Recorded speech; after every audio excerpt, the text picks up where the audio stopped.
Deep in the ocean, the loudest hunter alive goes silent. Orcas click, orcas call. They hunt in packs with sound. But the moment a sperm whale shows up, orcas stop talking. Today we find out why. We will meet a scream louder than a jet, a wall of circling tails, and a trick no one fully understands. If ocean mysteries pull you in, hit like and subscribe before we dive. Hold on, we are going down. An orca can find a fish in water so dark it might as well have its eyes closed, and it never uses its eyes to do it. Picture total blackness. No sunlight reaches that deep. No shapes, no colors, nothing to look at. The orca still swims through it like the water is lit up bright as day, because it hunts with sound instead of sight. The orca fires off a click. That click shoots through the water like an invisible beam of light. When it hits something, a fish, a rock, a seal, part of that sound bounces back. The orca catches the echo through its jaw and its inner ear, and its brain builds a picture from it. A picture made entirely of sound instead of light. Think about how your phone unlocks your screen. It sprays out thousands of invisible dots, reads how they land on your face, and builds a map fast enough to open in a blink. An orca does something close to that. With every click it fires into the dark, except its screen stretches out across the entire ocean in front of it. Scientists call this echolocation, a real, thoroughly measured process rather than a guess or a rumor. Researchers study it using hydrophones, underwater microphones, sensitive enough to catch clicks pitched far higher than a human ear could ever pick up on its own. Without that equipment, most of what an orca says would pass by anyone standing on a boat deck completely unheard. Orcas actually split their sounds into two different jobs. Clicks work like sonar, painting a moving picture of everything nearby. Calls work more like conversation, longer and more musical, letting a pod stay in touch across open water even when members drift far apart. An orca can tell a fish is swimming nearby before it ever sees a fin move. It can tell how big that fish is and which way it is turning before the fish even finishes the turn. Here is the part that should stop you. The orca does not click once and wait around. It clicks again and again, sometimes hundreds of times inside a single minute, building a moving picture that refreshes almost as fast as a video game screen. Every click updates the map. Every click says, still here, still watching, still hunting. Orcas do not hunt alone either. A pod works like a group project where everyone actually pulls their weight, splitting up, circling, driving fish into a tight, panicked ball near the surface. Every member of that team clicks the entire time, trading short bursts and long calls, planning an attack that nothing above the waves can even hear. That non-stop clicking is basically the orca's personality underwater. Loud, confident, always talking. Pods that hunt fish fill the ocean with chatter, the same way a packed hallway between classes fills a school with noise. Click after click after click, rarely pausing for long. So when you picture an orca, picture sound first. Picture a hunter that almost never goes quiet. One that fills the deep with clicks and calls. Through nearly every second, it is awake and moving. Now hold that picture in your head. Whale watchers once caught this same loud, clicking hunter on camera, and for a stretch of tense, confusing minutes, it went completely silent. A boat full of tourists sat on a calm morning sea, cameras ready, expecting a normal day of watching orcas hunt. Then everything changed at once. The pod that had been clicking and calling for the entire trip suddenly cut out. No calls, no clicks, just orcas moving fast through the water in total silence, cutting sharp turns, surging forward with a burst of speed that pushed white water off their backs. Guides on these boats know that surge. It usually means a chase is starting. Someone is about to get hunted. This time, nobody could tell what the target even was. The orcas had gone quiet exactly when everyone expected them to get louder, and that mismatch alone was enough to send a shiver through everyone watching. For several long minutes, the water stayed calm on the surface while something enormous happened underneath it. The people on the boat waited, watching ripples, waiting for a fin, a splash, anything. All they had was silence and a strange, tense feeling that something big was circling just out of sight. Crew members later said the wait felt far longer than the clock actually showed, the kind of stretch where every small ripple on the surface suddenly looks like it might mean something. Marine biologists who spend their careers studying orcas describe this kind of pause as one of the strangest, most unsettling things they can witness firsthand out in the wild. These are animals built around sound. Sound is how they find food. Sound is how they talk to each other. Sound is basically how an orca thinks out loud. Watching one choose silence on purpose feels like watching the loudest kid in class suddenly refuse to say a single word during a group project, right when the group needed direction the most. Eventually, something rose to the surface. Most guides on this stretch of water expect a single fin to appear, maybe two. This time, 4 fully grown animals and one much smaller one rose together in a tight circle, with orcas gliding slowly around the outside like they were testing for a weak spot. Whoever was filming that day caught something researchers rarely get to see this clearly. A hunting pod, normally loud enough to track from underwater microphones miles away, had gone completely dark on the sound waves the moment real danger or real opportunity showed up. Recordings taken later confirmed it. Long stretches of dead silence on the hydrophone data, exactly where a fish hunting pod would normally be clicking non-stop. Word of encounters like this spreads fast within the small community of people who spend their working lives on whale-watching boats. Guides compare notes between trips. Footage gets passed along to researchers who study these pods for a living, hoping a few extra seconds of video might explain exactly what triggered the silence in the first place. That single video clip helped kick off a bigger question that marine scientists have been chasing for years. Orcas are not shy animals. They do not usually hide what they are doing. So, what could possibly be worth staying quiet for, especially when staying quiet costs a hunting pod one of its biggest advantages? The answer starts with understanding exactly what kind of animal makes an orca think twice. Picture the loudest, most confident kid at your school suddenly going completely silent the second someone specific walks into the room. That is basically what scientists are describing when they talk about orcas near sperm whales. Orcas rule the ocean. They have no natural predator of their own. Pods have been documented working together to knock seals right off floating chunks of ice, flipping the ice like a raft to spill the seal into open water. Other pods have been seen harassing baleen whales many times their own length, circling and testing until the bigger animal grows exhausted. An orca has almost nothing in the entire ocean left to actually fear. That is exactly what makes the silence so strange. Fear usually explains why an animal goes quiet. A rabbit freezing near a fox makes sense. A fish going still near a shadow makes sense.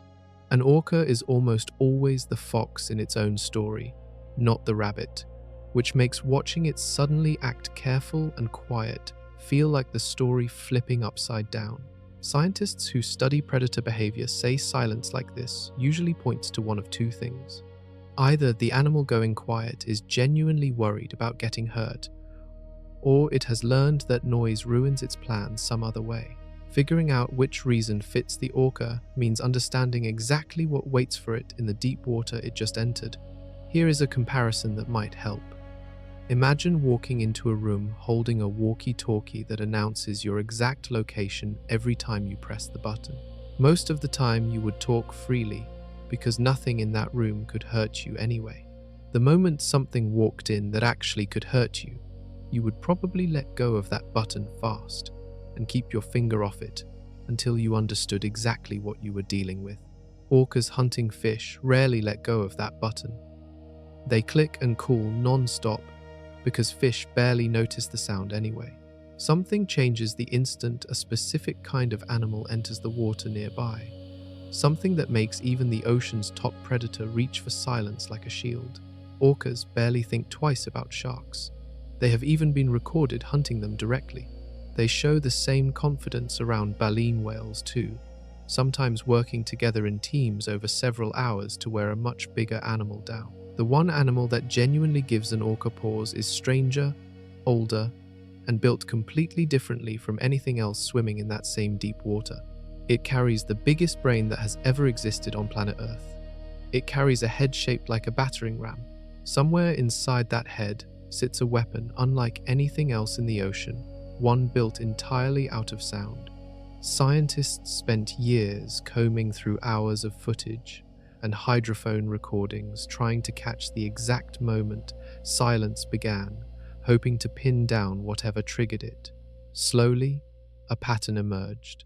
The silence never showed up randomly. It appeared again and again around one specific kind of encounter, and almost always the same species sat at the center of it. Meeting this animal properly means going deeper, literally, into water so dark that almost nothing else can survive down there at all.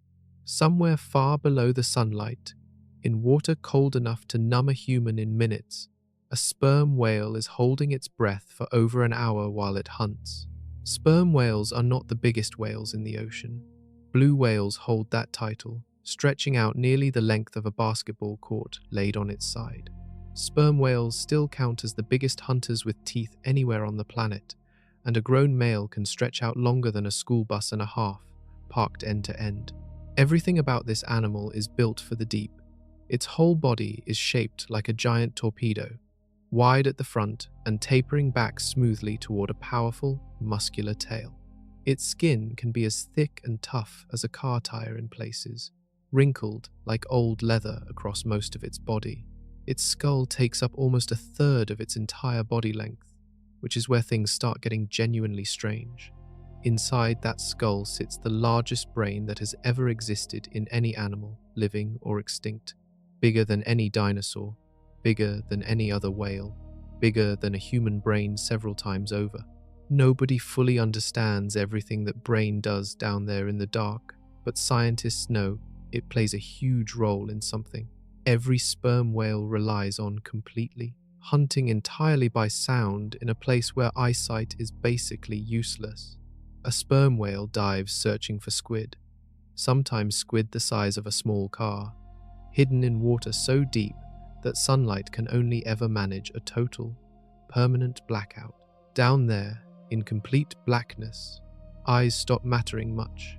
A sperm whale's small eyes barely help it hunt once it passes a certain depth. This animal relies instead on a built-in sound system packed inside that massive head. A system so powerful it makes the orca's clicking look quiet by comparison. Try holding your breath and swimming down into water so dark you cannot see your own hand in front of your face. Then hunting something that can also barely see you, using nothing but sound to find it, catch it, and drag it back up before your lungs give out. That is a normal Tuesday for a sperm whale. These dives can stretch past an hour, reaching depths deeper than 10 Empire State Buildings stacked directly on top of each other. The pressure down there would crush a human body instantly, collapsing lungs and ribs within seconds. A sperm whale's ribs are built to flex and fold under that pressure instead of snapping. Another trick that lets it survive somewhere almost nothing else can, and its blood carries far more oxygen packed into every cell than a human's ever could. Its muscles store even more oxygen on top of that, working almost like a battery holding extra charge, letting the whale keep hunting long after a human diver would have blacked out completely. This is the animal that changes everything for a hunting orca.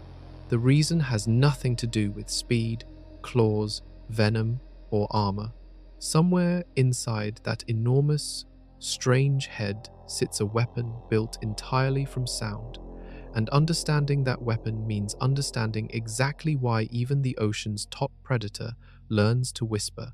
Cut open the front of a sperm whale's skull, and a massive chamber of strange, waxy oil called spermaceti greets you first, an organ so large it can weigh close to a small car all by itself. Whalers centuries ago named the entire species after this substance because they mistook it for something else completely, but modern scientists have spent decades figuring out what it actually does, and the real answer is far stranger than anything those old whalers guessed. That oil is not stored fat for energy, at least not mainly. Scientists studying the organ believe its real job is shaping and firing sound. acting like a giant lens made out of liquid instead of glass. One comparison might help here. A flashlight's lens and reflector grab that light and aim it into a tight, powerful beam pointed exactly where you need it, rather than letting it spill out weak and useless in every direction at once. The spermaceti organ appears to work in a similar way, except instead of bending light, it bends and focuses sound, taking clicks generated deep inside the whale's head and aiming them forward into a tight, powerful beam.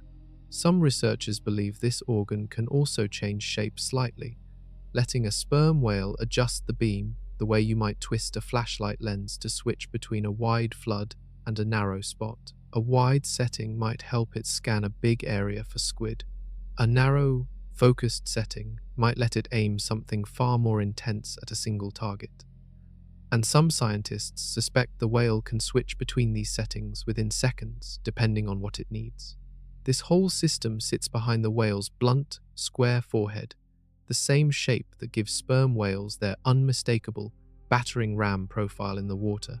Scientists sometimes describe that shaped head as a kind of biological weapon housing, a case built specifically to protect and aim, something powerful stored inside, tucked safely above the actual brain and skull underneath.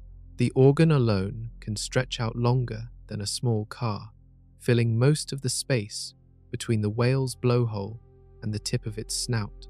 Nobody has ever cracked open a living sperm whale to watch this system fire in real time, since that would obviously kill the animal doing the studying and would tell researchers almost nothing useful about how the organ behaves while the whale is actually alive and hunting. Instead, researchers rely on tags stuck to a whale's skin with suction cups, tags that record sound, movement, and depth, while the whale hunts completely undisturbed far below, sometimes for many hours at a stretch before the tag finally releases and floats back up for the crew to retrieve. What those tags have picked up is remarkable enough on its own. This organ, built from oil, muscle, and air pockets working together, can generate sound intense enough to rank as the loudest noise made by any living creature on the entire planet. Louder than a jet, louder than a gunshot, louder than almost anything humans have ever measured coming from a living body. Understanding exactly how loud that sound gets, and what it might actually be capable of, is where this story gets seriously unsettling. Imagine a weapon so specific it has an actual, permanent aim point built directly into an animal's face, and you have basically described the entire front of a sperm whale's skull. The blunt, square shape at the front lines up with real purpose, every part functioning like the barrel of a cannon, funneling sound generated deep inside the head forward through layers of oil, muscle, and air sacs, focusing it tighter and tighter until it fires out through the front of the whale in a single aimed beam. A sperm whale generates this click using structures near its blowhole, structures scientists sometimes nickname the whale's lips, even though they sit nowhere near its mouth. Air gets forced past these structures, creating a sharp pulse of sound that then bounces backward off an air sac near the base of the skull, straight into that giant block of spermaceti oil. From there, the oil bends and focuses the sound the same way a lens bends light, aiming it forward through a second air sac that acts almost like a mirror, reflecting the beam one final time before it leaves the whale's body completely and shoots out into the open water ahead. A second, smaller block of fatty tissue sits just beneath the main organ, and scientists believe it helps shape and steady that beam even further right before it finally exits the whale's head. Imagine a hallway of mirrors built specifically to grab a burst of sound and slingshot it in exactly one direction, gaining power at every single bounce. That is roughly what happens inside a sperm whale's skull every time it clicks, a process happening in a fraction of a second, over and over, as the whale scans the dark water ahead of it, sometimes firing off a fresh click before the last one has even finished fading. This entire system exists mainly for one reason: hunting squid in complete blackness. A sperm whale needs to build a detailed sound picture of prey that might be a mile below the surface, in water under crushing pressure, using nothing but echoes bouncing off soft, squishy targets that barely reflect sound well in the first place. Targets built more like a wet balloon than a hard, easy-to-detect rock. To pull that off, the whale needs serious power behind every click.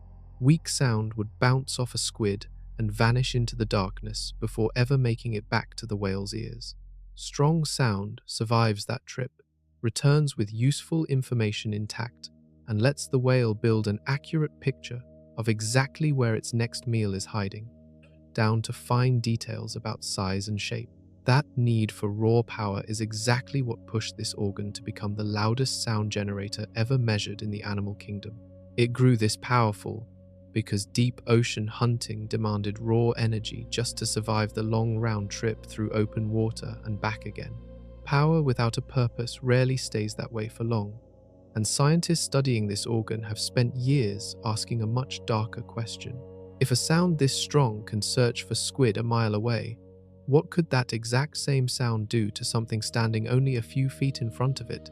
Nothing else alive on planet Earth makes a sound louder than a sperm whale's click, and the actual number behind that claim is almost impossible to picture correctly. Researchers have measured these clicks reaching over 230 decibels underwater, a figure that sounds only slightly bigger than familiar loud things until you understand how the decibel scale actually works. Every 10 points on that scale means the sound carries 10 times more power than the 10 points below it, stacking up fast the higher you climb. Try picturing it this way instead. A jet engine roaring at full power during takeoff hits around 150 decibels standing near the runway. A sperm whale's click, converted into the same kind of measurement, would sit far beyond that jet engine, in territory close to standing directly inside the blast of a large gun firing right next to your ear. Nothing about that comparison is an exaggeration written for drama. It comes straight from actual recordings taken by researchers using specialized underwater microphones built to survive sound this intense without breaking. One more twist makes this number even trickier to picture fairly. Sound measured underwater and sound measured in open air start from completely different reference points. So a raw decibel number taken in water cannot simply be compared straight across to a number measured on land. Scientists have to work through some careful math first, which is exactly how researchers arrived at comparisons like the jet engine and the gunshot in the first place. Early hydrophones built to record these clicks sometimes failed outright, overloaded circuits struggling to handle a pressure wave this extreme without distorting the recording or breaking down completely. Engineers eventually had to design tougher equipment specifically to survive capturing a sperm whale at close range, proof that even human technology struggles to keep pace with this animal's natural volume. There is another way to feel the size of that number. A single loud thunderclap during a summer storm can genuinely hurt your ears if it strikes close enough. Guinness World Records has measured a sperm whale's click as roughly 44 times louder than that same thunderclap, a jump so massive it barely feels real written out as a comparison. These clicks travel in a tight, focused beam pointed forward, meaning the whale controls exactly where that intensity goes. Stand off to the side, and the sound drops dramatically, sometimes by a huge margin within just a few feet of movement. Stand directly in front of that beam at close range, and you are catching nearly the full force of the loudest sound any living creature has ever produced. Scientists studying these clicks originally focused entirely on how sperm whales use them to hunt squid deep in the darkness.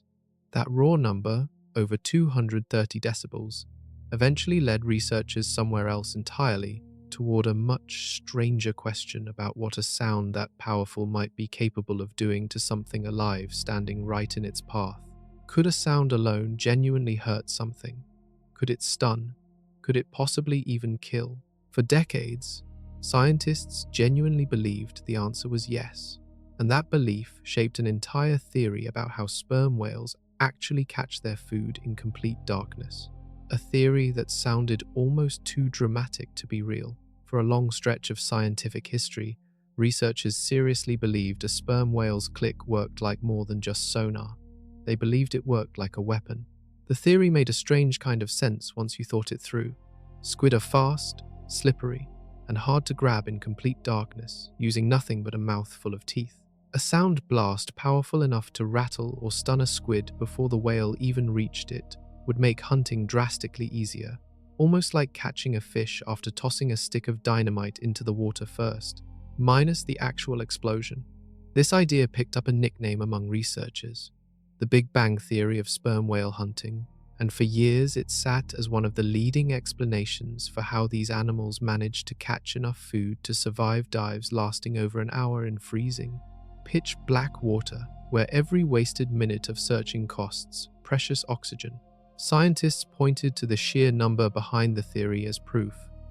Over 230 decibels is an amount of pressure energy that genuinely could, in theory, damage soft tissue at close range. Human researchers who study these clicks describe feeling their own chest cavity vibrate uncomfortably just from being near a clicking whale on certain dives, even from several feet away, a sensation some, compared to standing beside a subwoofer turned up far too loud. Stories floated around diving communities for years about clicks strong enough to leave a person feeling physically rattled, almost dizzy, after getting too close to a hunting sperm whale. Some divers described it as feeling like their entire ribcage briefly buzzed, similar to standing too close to a massive speaker at a concert when the bass drops and your whole chest seems to hum along with it. If a sound could do that to a human body built to handle plenty of noise already, imagining what it might do to a small, soft-bodied squid seemed reasonable enough to take seriously. And for years, most researchers simply assumed the connection held. Squid sense balance and movement through small organs instead of ears in the way you might picture a hearing organ. Some scientists believed a strong enough pressure wave could disrupt those organs directly, throwing off a squid's entire sense of up and down at exactly the wrong moment, right as a hungry sperm whale closed in. For years, this theory shaped how people pictured sperm whales hunting, less like patient trackers and more like animals firing sonic blasts through the darkness, stunning prey senseless before closing in for an easy meal. Documentaries repeated the idea. It became one of the most often repeated facts about sperm whales in popular science writing anywhere, a detail nearly every article about the species eventually mentioned. It painted a genuinely terrifying picture, an animal that could see through solid darkness using sound and then use that exact same sound to physically overpower whatever it found hiding there. A theory this dramatic eventually attracted exactly the kind of attention it needed, scientists willing to actually test it directly instead of just assuming it made sense based on a big enough number alone. What they found completely changed how researchers think about this animal's most famous weapon. Testing whether a sperm whale's click can stun prey sounds simple on paper. Play the sound at the right volume near something small and soft, then watch what happens. Researchers built exactly this kind of experiment, recreating sperm whale clicks at the same intensity levels measured from real, wild whales, then playing those recordings near squid and fish under carefully controlled conditions in a lab built specifically to handle sound this powerful. If the Big Bang Theory held up, these test animals should have shown clear signs of shock, confusion, or physical injury. They did not. Test after test came back the same way. Fish swam normally through the sound. Squid showed no obvious signs of damage or stunning, even when exposed to intensity levels matching the loudest clicks ever recorded from a wild sperm whale. Whatever was happening, the sound alone was not knocking prey senseless the way scientists had long assumed, and researchers repeated the tests multiple times to confirm the result held up consistently. The number itself held up fine through all of this. Sperm whales genuinely do produce sound, reaching over 230 decibels, confirmed again and again through independent recordings taken by different research teams over several decades. What changed was the explanation for why that sound gets so intense in the first place. Researchers now lean toward a different answer entirely. That extreme volume likely exists because deep ocean hunting demands it, rather than because the whale evolved a built-in stun gun. Sound weakens dramatically the farther it travels through water, especially in the deep, cold, pressurized layers where sperm whales hunt. A click needs enormous starting power just to survive that long trip out toward a squid and back again as a usable echo, arriving weak but still readable by the time it returns. A sperm whale does not need one single perfect echo to succeed either. It builds its picture gradually from many fading signals over time, similar to how your own eyes slowly adjust to a dark room instead of suddenly seeing everything clearly all at once. Stories like this show up across the animal kingdom more often than people expect, a dramatic-sounding idea taking hold long before anyone actually puts it through a real test. Plenty of other animal legends have gone through this same kind of reality check over the years, some holding up under testing, and plenty of others falling apart the exact same way the sperm whale stun theory eventually did. Field researchers who spend actual time near wild sperm whales support this shift in thinking. Divers who have been clicked and buzzed by whales at close range, including massive adult males, describe the experience as noticeably loud but nowhere near powerful enough to genuinely hurt a person, let alone stun prey outright, sometimes comparing it to a strange, deep buzzing rather than any kind of painful blast. So, the Big Bang Theory mostly collapsed under real testing, replaced by a more grounded explanation, one that turned out to be almost stranger than the original idea. If a sound this powerful cannot actually stun or injure a target on its own, then the sheer volume alone stops explaining everything. Researchers have observed about how careful, cautious, and quiet other predators become around this animal. Something else about that click matters more than raw power ever did. And that something reaches far beyond the deep water where sperm whales normally hunt. Strip away the stun gun theory, and a sperm whale's click still does something genuinely wild. It travels an almost unbelievable distance through open water. Sound moves differently underwater than it does through air, traveling faster and farther with far less energy lost along the way. A sperm whale click, launched with that much starting power, can carry for miles and miles before it finally fades out completely into the background noise of the ocean. Researchers tracking wild sperm whales using underwater microphones have picked up individual clicks from whales swimming 10 miles away, sometimes even farther, depending on ocean conditions, water temperature, and depth. Picture standing at one end of a stretch of highway, long enough to drive for several minutes at full speed. Then picture a sound loud enough to still be clearly heard all the way at the other end, underwater, through total darkness. This range matters enormously for how sperm whales actually live. These animals often hunt alone or in small, spread out groups, sometimes with individual whales scattered across a huge stretch of empty ocean, miles from the nearest relative. A click that travels for miles lets separated whales stay roughly aware of each other, without needing to swim close enough to actually see one another, something eyesight could never manage in water this dark. Scientists studying sperm whale groups have documented something remarkable tied to this long-range hearing: synchronized diving. Whales that started their dive miles apart sometimes surface at almost exactly the same moment, suggesting they track each other's location and rhythm through sound alone across distances that would make any land animal's communication look laughably short-range by comparison. Imagine trying to have a normal conversation with a friend standing at the far end of a football field. Then imagine that same conversation working perfectly fine, even if your friend stood 10 times farther away than that, underwater, in complete blackness, with a storm rolling overhead. That is roughly the kind of range a sperm whale is working with every time it clicks. Blue whales push this same trick even further, producing low, rolling calls that can supposedly cross hundreds of miles of open ocean under the right conditions. A sperm whale works with a different kind of sound entirely, sharper and more tightly focused, built more for finding a single squid than for a slow call rolling across an entire ocean basin. The underlying idea stays the same either way. Water carries sound far better than open air ever could. This long reach cuts both ways though. And that is where the story starts connecting back to orcas. A sound loud enough and far-reaching enough to keep separated sperm whales in contact across miles of open ocean is also a sound loud enough to announce a sperm whale's exact location to literally anything else nearby, capable of hearing underwater, including predators patient enough to listen. Every click a sperm whale sends out is simultaneously a message to its own family and a broadcast to anything hunting nearby.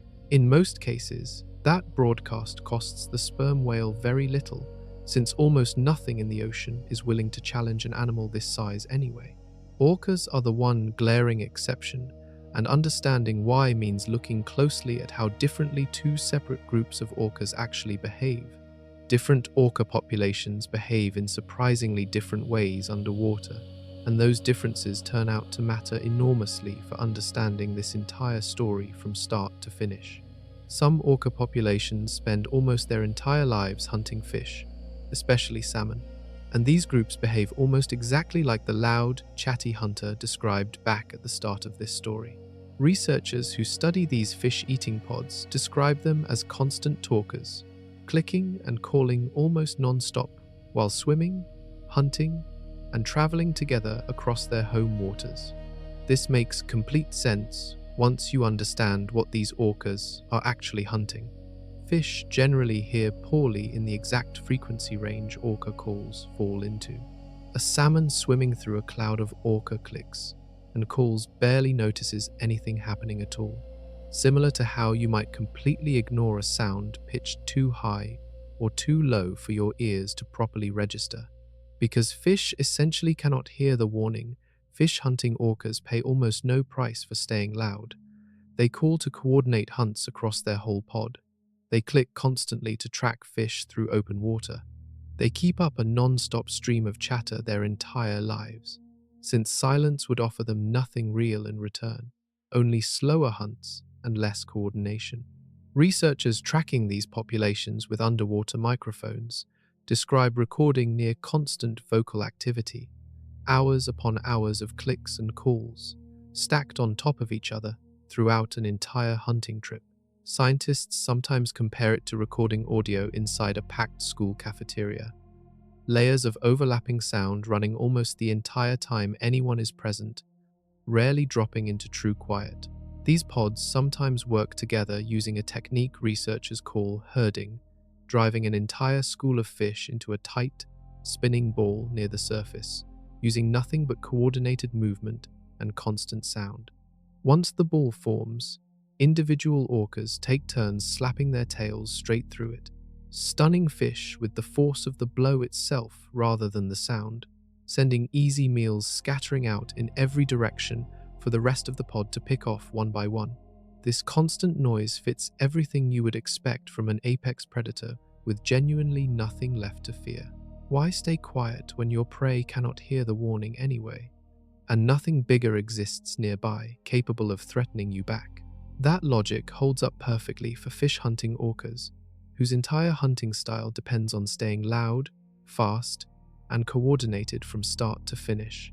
A very different kind of orca breaks that logic completely, one that hunts warm-blooded prey instead, seals, dolphins, and occasionally much larger animals living in the same deep water. These orcas behave almost like an entirely different species once you compare their sound patterns side by side. Where fish hunting pods fill the ocean with constant chatter, this second group does something researchers spent years trying to fully explain. They go almost completely silent the moment real hunting begins, sometimes for stretches long enough to make researchers double-check their recording equipment.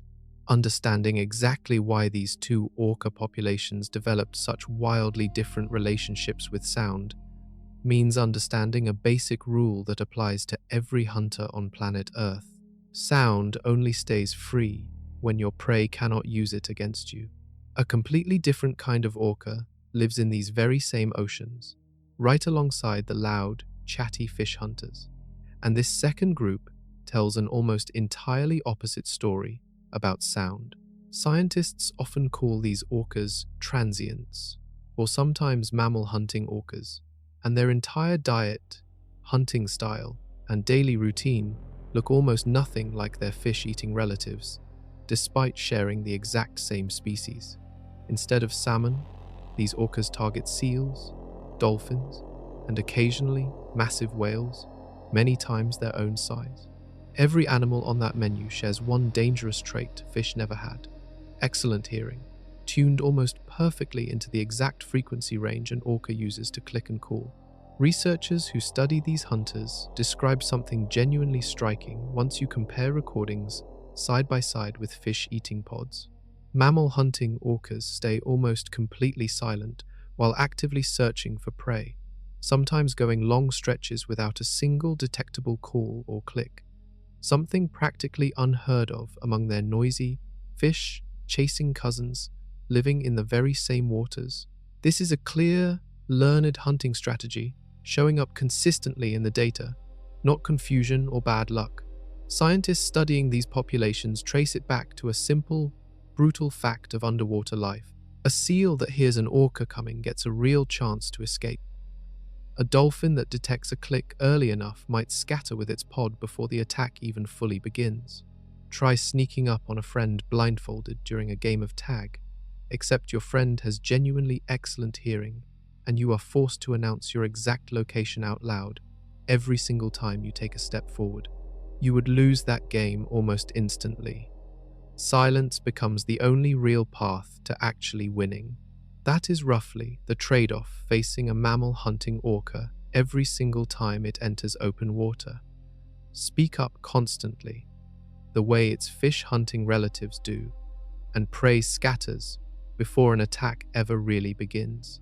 Stay quiet, and a seal, a dolphin, or something even bigger might never sense the danger closing in until it is genuinely too late to escape. Researchers have measured just how dramatic this silence really gets. Studies comparing call rates between different orca populations found mammal hunting groups vocalizing dramatically less often than fish hunting groups, sometimes staying almost completely silent throughout an entire successful hunt from start to finish, breaking silence only in short, controlled bursts once the chase truly begins. This single difference reveals something huge about how intelligent, adaptable orcas really are. The exact same species, living in the exact same oceans, develop two entirely different relationships with sound, based purely on what kind of prey happen to be listening back. No other rule seems to explain the split nearly as well. Once researchers line the two lifestyles up side by side, fish cannot hear the warning, so fish hunting orcas talk freely. Mammals can hear every single click, so mammal hunting orcas learned, somewhere far back in their evolutionary history, that silence keeps them fed. That single rule, silence around anything smart enough to listen, sets up everything that happens next, especially once one of these quiet hunters crosses paths with an animal carrying the single most powerful set of ears in the entire ocean. Every hunting animal on planet Earth faces the exact same basic trade-off, and understanding it explains almost everything strange about how orcas behave around certain prey. Hunting usually requires information. A predator needs to know where its target sits, how fast it is moving, and which direction it might bolt toward the instant real danger becomes obvious. Details that can decide whether an entire hunt succeeds or fails within a matter of seconds. Sound offers orcas an incredible tool for gathering exactly that kind of information, especially in water too dark for eyesight to matter much at all. Sound carries a serious catch built directly into how it works, though. Unlike a flashlight beam, which only reveals information to whoever is holding it, sound spreads outward in every direction at once, reaching absolutely everything nearby capable of hearing it, including the exact animal being hunted. It works a lot like trying to whisper a secret across a completely silent classroom. The moment you open your mouth, the whole room hears it, right along with the one friend you actually meant to tell. This trade-off barely matters when hunting fish, since fish simply cannot hear most of what an orca says in the first place. It becomes a massive, potentially fatal problem the instant a predator starts hunting something with genuinely excellent hearing instead. A seal resting near the surface can detect an approaching orca's calls from a real distance, giving it precious seconds to dive, scatter, or simply swim somewhere the orca cannot easily follow. A dolphin pod hearing distant clicks can regroup and flee together long before an attacking orca ever gets close enough to actually strike.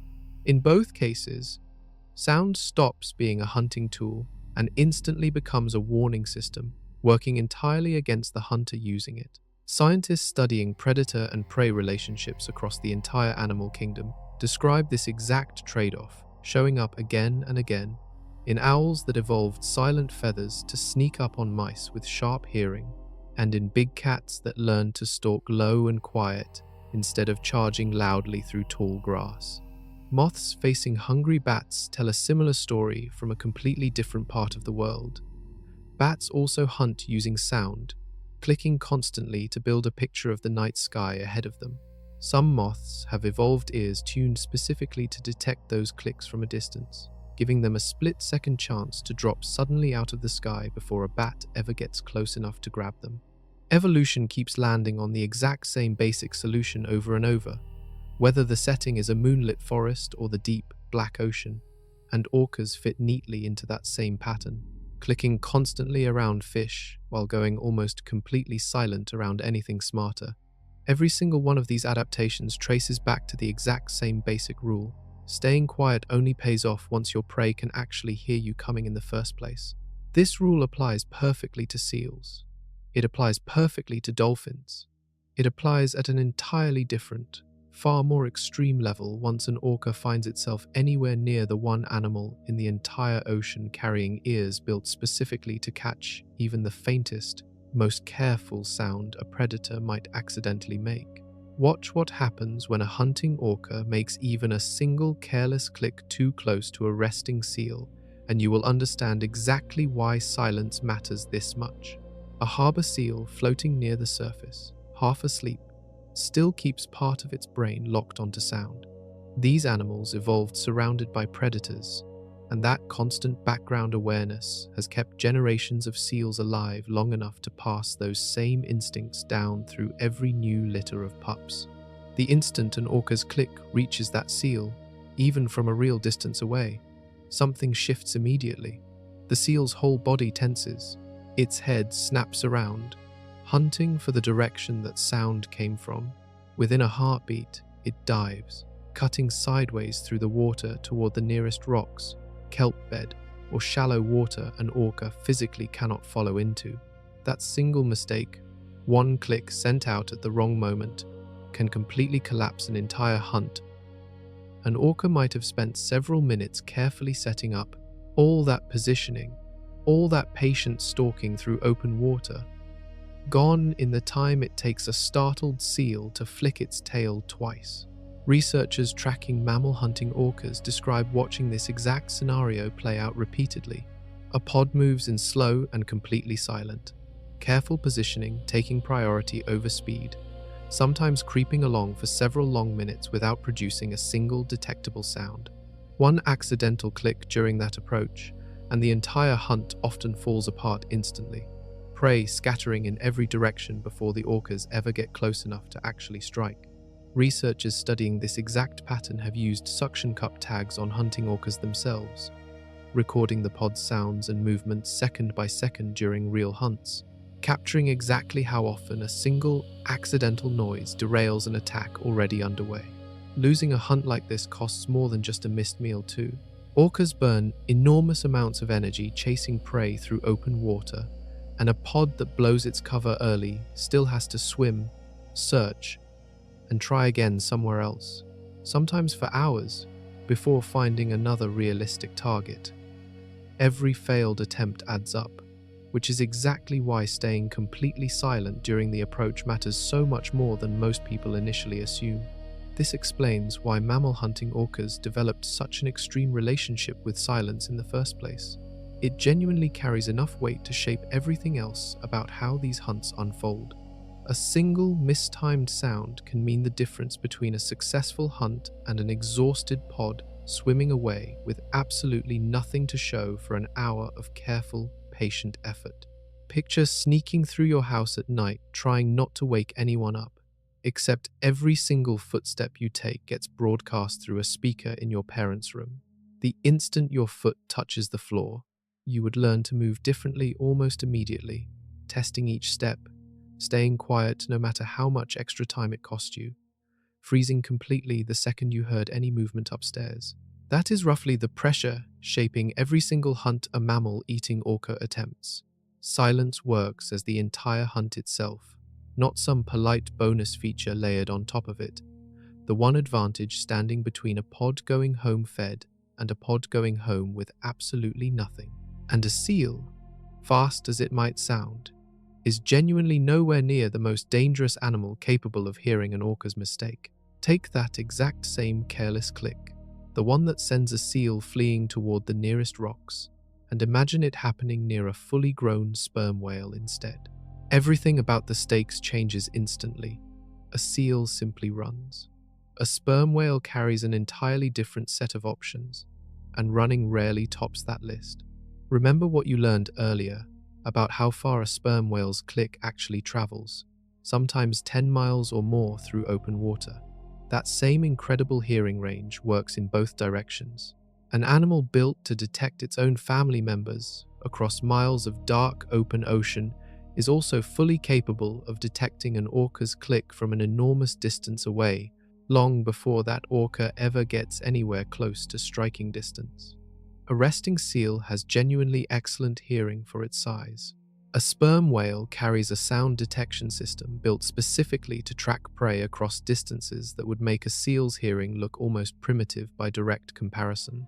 If a single careless click can blow an orca's cover around a small, jumpy seal, that exact same click becomes practically impossible to hide from an animal wired this precisely for sound. There is no sneaking past ears built to track a single click across 10 miles of open water.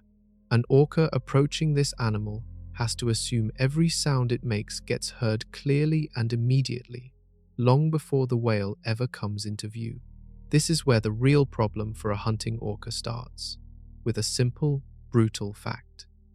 A startled seal simply swims away. A startled sperm whale, especially a fully grown adult male, carries genuine size, raw physical power, and a temperament that field researchers describe as anything but shy once it feels genuinely threatened, sometimes turning to directly confront whatever startled it instead of fleeing. Imagine trying to sneak up on someone who hears you coming from 3 rooms away, weighs several times more than you do, and tends to stand its ground rather than run whenever something startles it. The entire calculation around whether to make a sound at all completely changes the instant that person becomes your target. Scientists studying orca hunting behavior near large, potentially dangerous prey describe this exact shift happening in real time. Pods approaching something genuinely capable of fighting back move slower, stay quieter, and rely far more heavily on patient positioning than pods hunting something small and easy to overpower. Field researchers tracking encounters between orcas and large whales describe a recurring pattern worth remembering here. Smaller, more vulnerable prey almost always tries to flee first, the same way that startled seal did.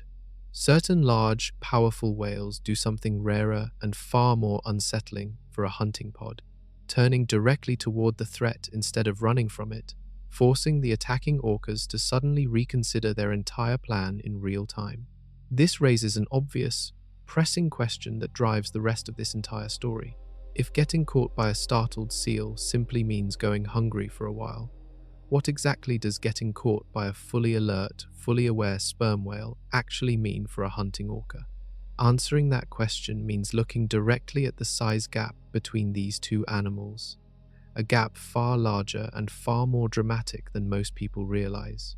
Line up an adult orca next to a fully grown male sperm whale, and the sheer size difference alone should genuinely change how you picture this entire underwater standoff. A large adult male orca stretches out to roughly the length of a school bus, an animal already massive by almost any normal standard, weighing several tons on its own. Orcas earned their reputation as apex predators, partly through sheer physical presence like this. size that lets them intimidate almost everything else living in the same ocean.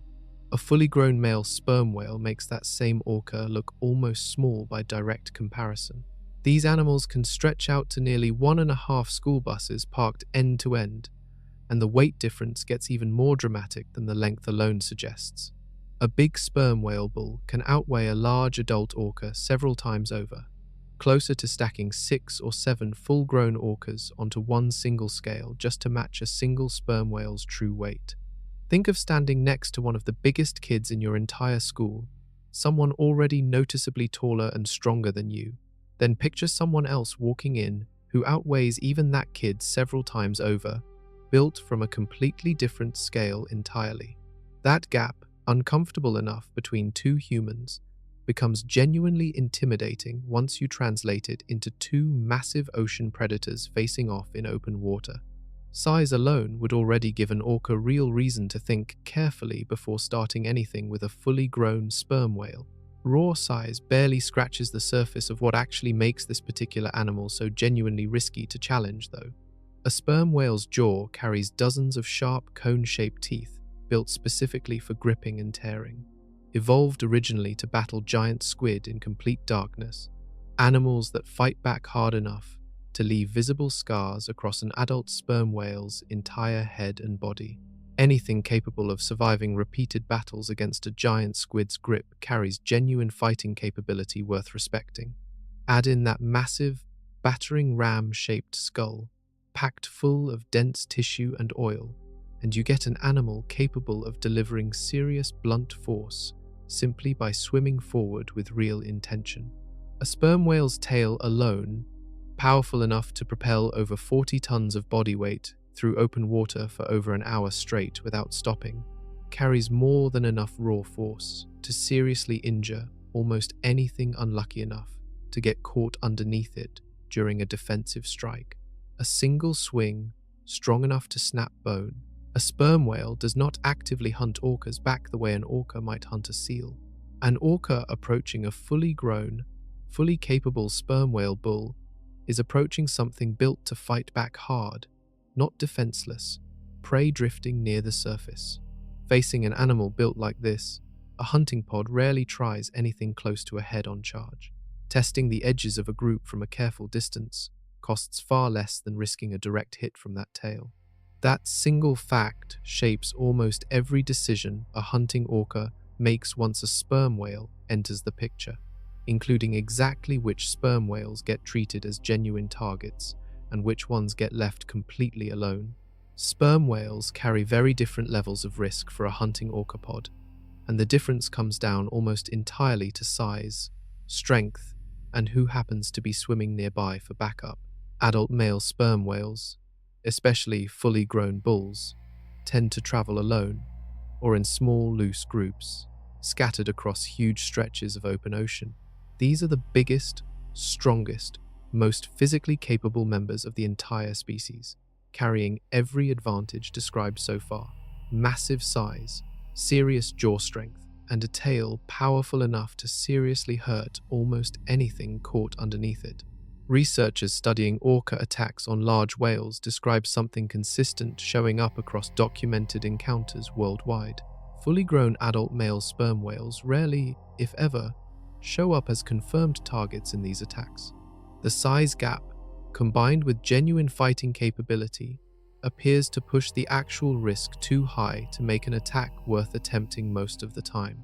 Female sperm whales and their calves live a completely different lifestyle, traveling in tight family groups instead of wandering mostly alone.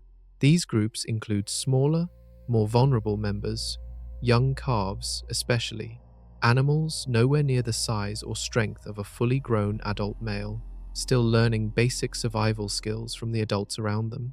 This difference matters enormously to a hunting orca pod weighing genuine risk against genuine reward. A massive, powerful bull traveling completely alone represents a serious, potentially costly fight with very little guaranteed payoff. A vulnerable calf traveling within a family group represents a far more realistic target, assuming the surrounding adults can somehow get separated, distracted, or otherwise worked around. Imagine a group of smaller kids sizing up who to challenge during a pickup game at the park.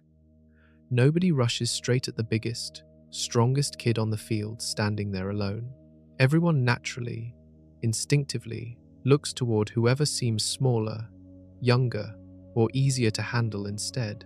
Predators across the entire animal kingdom follow this exact same basic logic almost universally, and orcas are absolutely no exception to that rule. This helps explain something that genuinely puzzled researchers for years. Documented cases of orcas circling, testing, and clearly showing serious interest in groups of sperm whales without ever actually committing to a full, direct attack. This behavior increasingly looks like careful, patient risk assessment playing out in real time, an intelligent predator calculating exactly which target inside a tight family group might genuinely be worth the very real risk involved, rather than simple confusion or hesitation.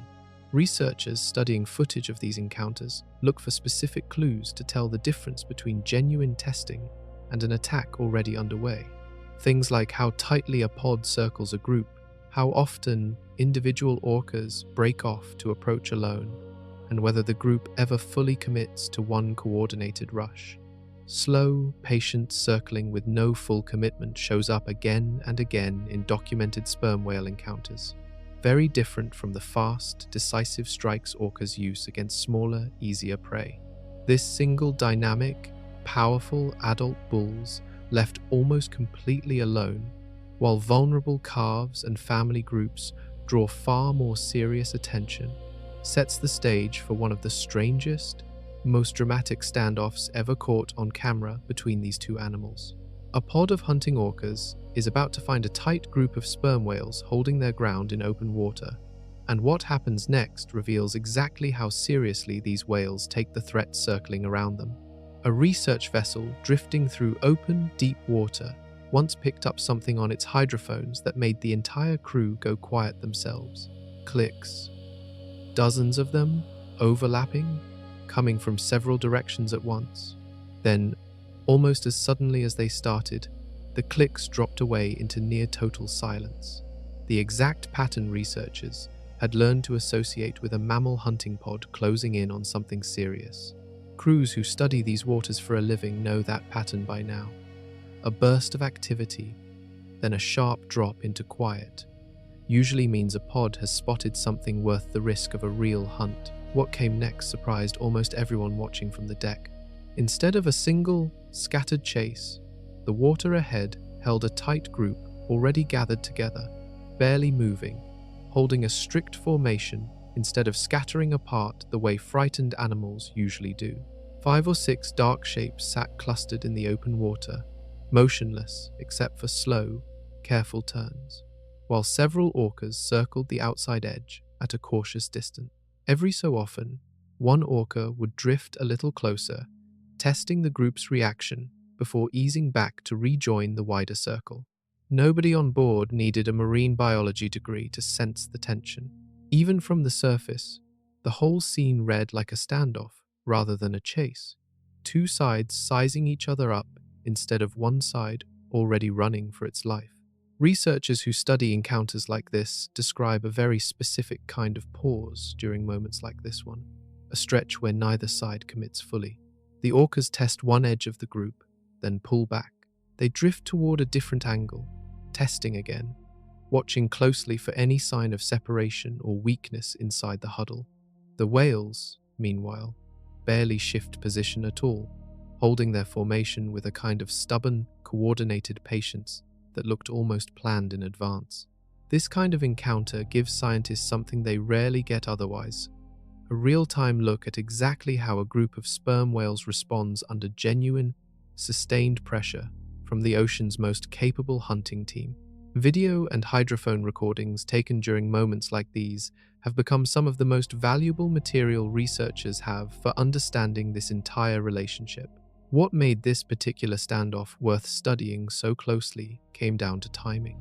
The crew managed to keep both cameras and underwater microphones running the entire time, capturing the orcas circling, testing, and repositioning, while the sperm whales held their ground below the surface. Analysts who reviewed the footage afterward noted something worth remembering for everything that happens next in this story. Neither side seemed to be improvising. The orcas moved with the same careful, silent, testing pattern researchers had documented in other encounters entirely.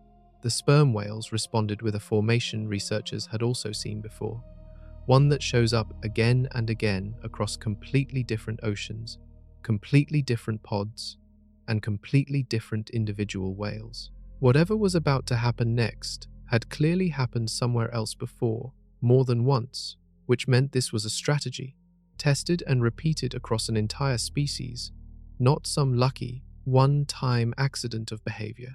Understanding exactly why the orcas suddenly broke their patient testing pattern and what triggered them to surge forward all at once means looking closely at the exact moment everything on that boat changed.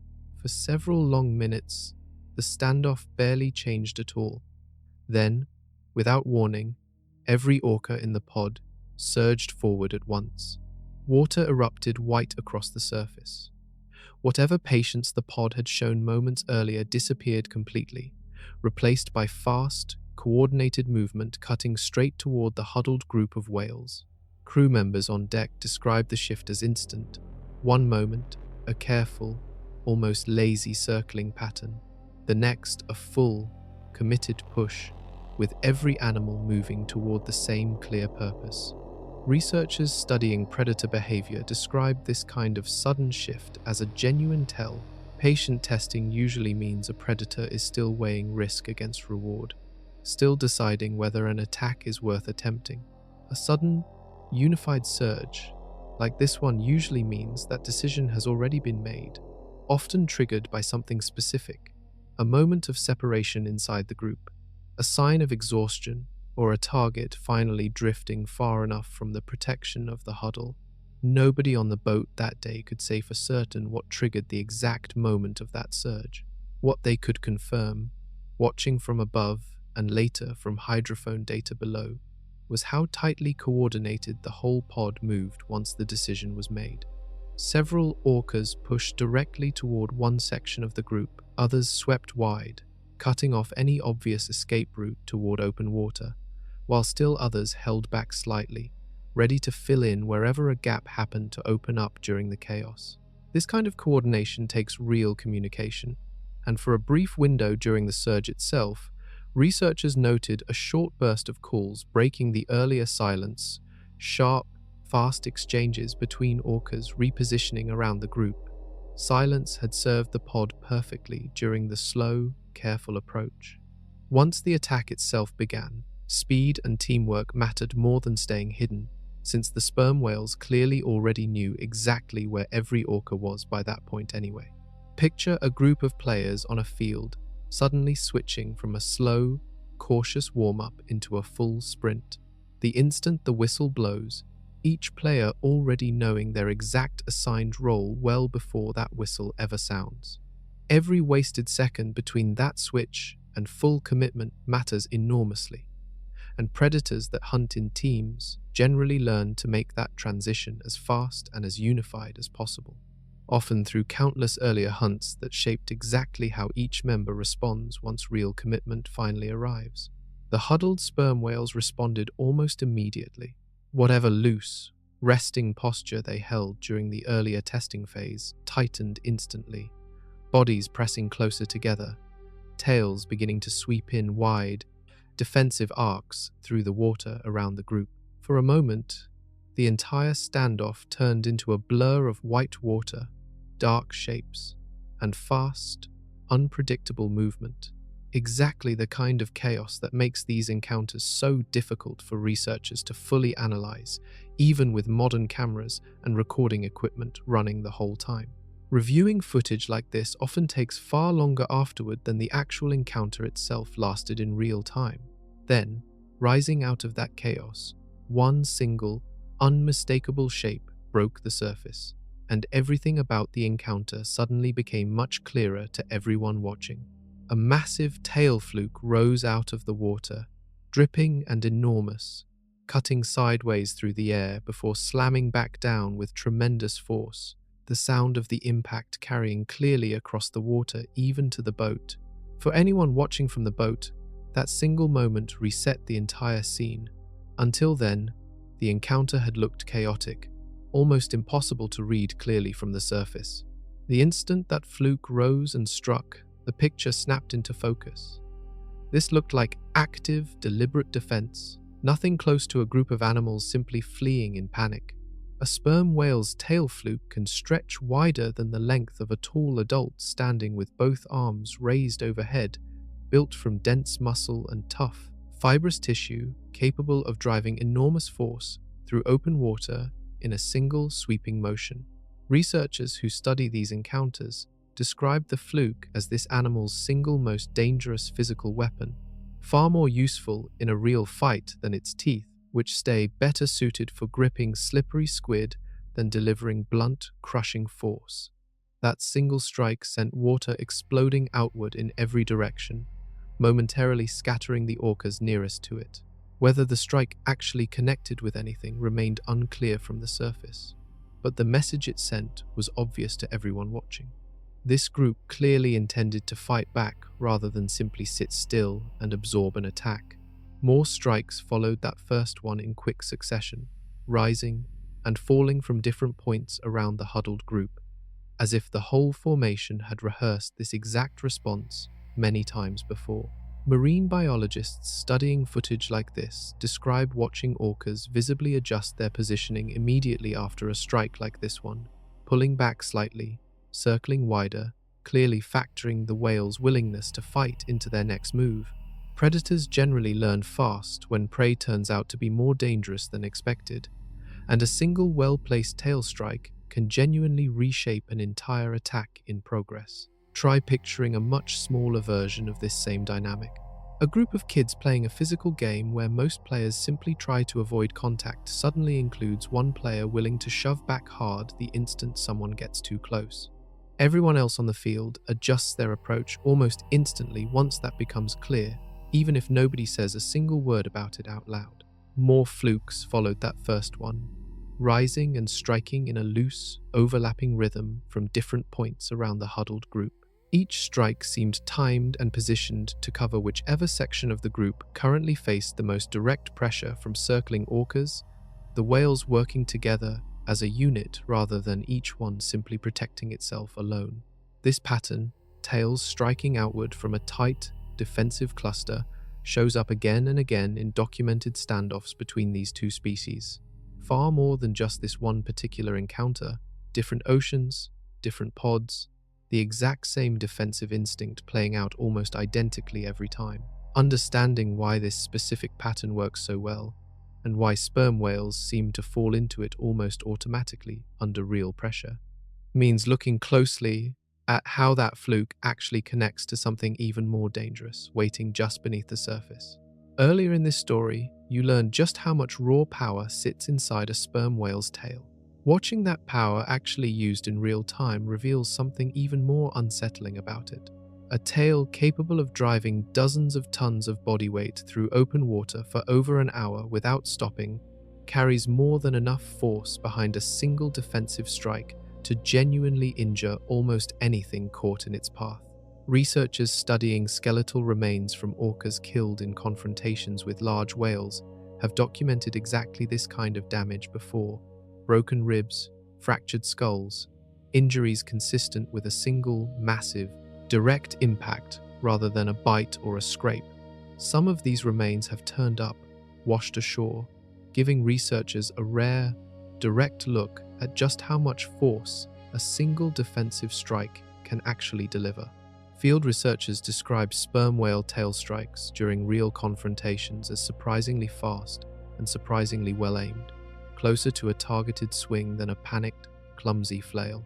An animal already built to control that tail with enough precision to propel itself through narrow hunting maneuvers. A mile beneath the surface clearly retains real control over it during a fight as well. Picture the difference between someone accidentally bumping into you in a crowded hallway and someone deliberately, precisely shoving you hard enough to knock you off your feet. Both involve contact. Only one involves genuine, aimed intent, and that difference matters enormously once real force gets involved. An orca caught directly underneath a full strike from an adult sperm whale's tail faces genuine, serious risk far beyond a simple bruise or a scare. This single fact helps explain something that puzzled researchers for years: why hunting pods so often choose careful, patient testing over a fast, direct rush straight into a tightly packed group of defending whales. Speed and surprise work beautifully against a resting seal with no real way to fight back. Speed and surprise become a serious liability against an animal capable of turning a single mistimed approach into a genuine, potentially crippling injury. Every extra second spent testing the edges of a formation like this one is also a second spent avoiding a strike powerful enough to end a hunt permanently for the orca as much as for its intended target. This trade-off shapes almost everything about how these standoffs actually unfold. Pods rarely commit every member to a single coordinated rush all at once. Instead, individual orcas take turns testing different angles, probing for a genuine gap or a moment of separation, rather than risking a direct collision with a weapon built to snap bone in a single motion. Even the boldest, most experienced hunters in a pod seem to hold this particular weapon in a category all its own. Respect like this rarely gets discussed using that exact word in scientific papers, but the behavior itself tells a clear story anyway. Even the ocean's most confident hunter treats a sperm whale's tail as a real, serious threat worth avoiding directly whenever possible. Something else entered the water during this particular standoff. Something stranger than a simple physical strike, far harder for scientists to fully explain, and only partly accounted for by respect alone. Partway through the standoff, something strange spread through the water around the huddled sperm whales, a dark, reddish-brown cloud billowing outward from somewhere within the group. Crew members watching from the boat described total confusion in the moment it happened.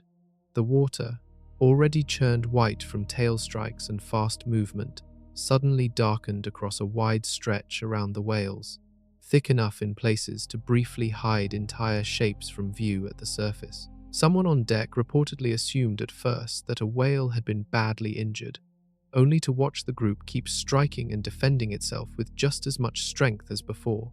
Researchers who reviewed footage from encounters like this one eventually settled on an explanation, though not without genuine scientific debate.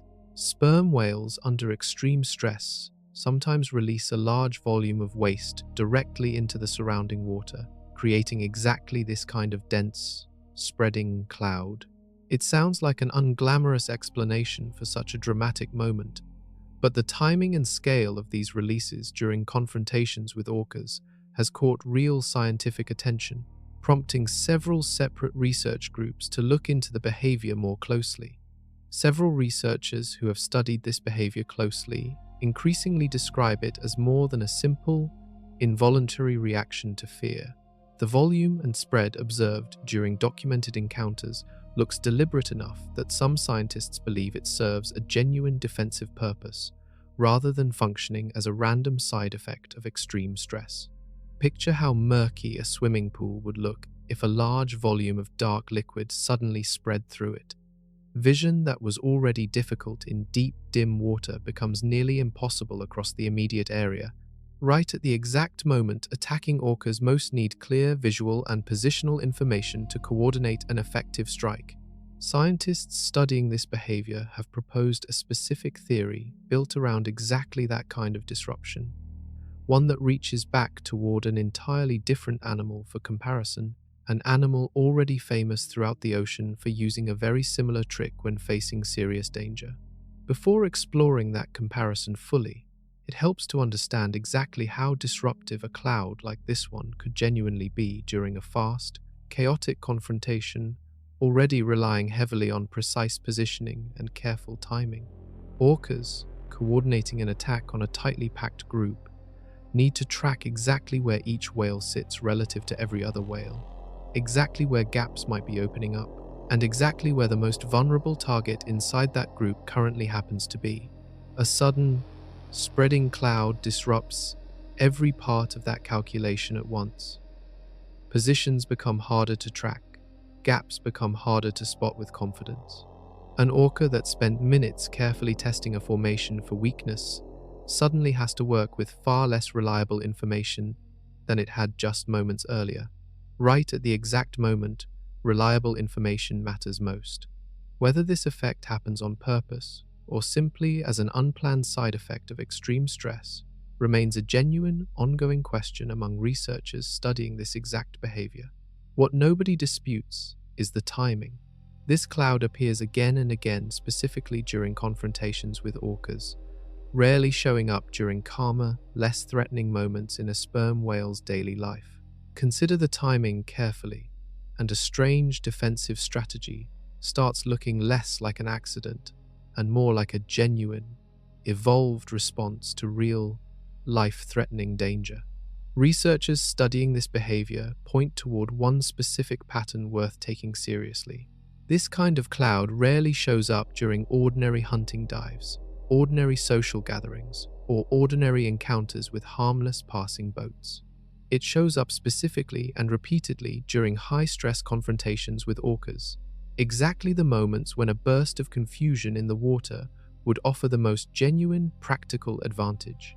Animal behavior built around timing, this precise, rarely happens purely by chance. Evolution tends to favor traits and instincts that improve survival odds during the exact moments survival actually hangs in the balance, and a defensive reaction specifically triggered by an orca attack fits that pattern closely. A whale that happened to release this cloud only during harmless, low-stakes moments would gain nothing useful from the trait at all, which makes the tight link to genuine danger especially telling.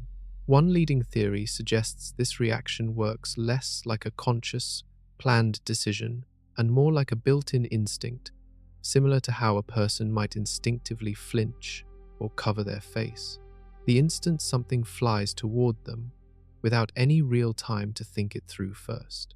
The whale's body may simply be wired to react this specific way automatically, rather than the whale consciously choosing to release this cloud with deliberate strategic intent in the moment.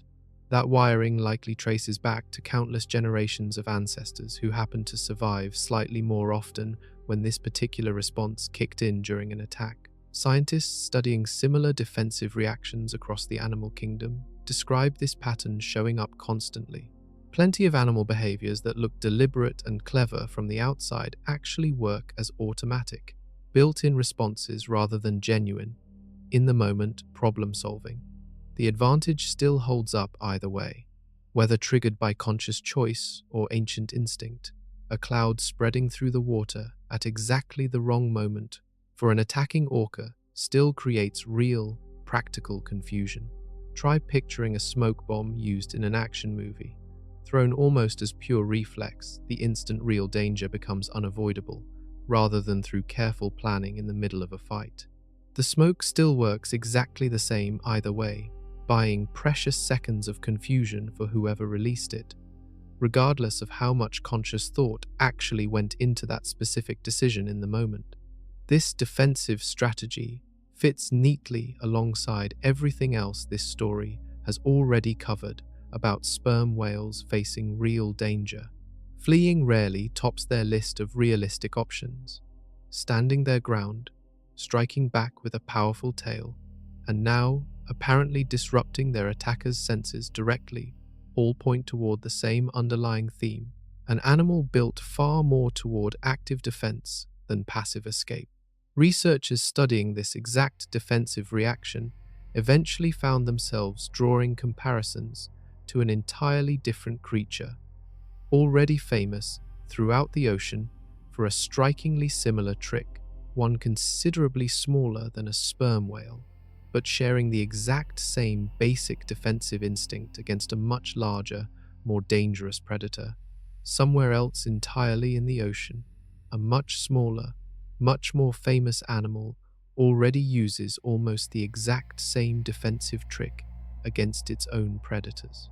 Squid, along with several of their close relatives, are widely known for releasing a thick cloud of dark ink whenever a serious predator closes in.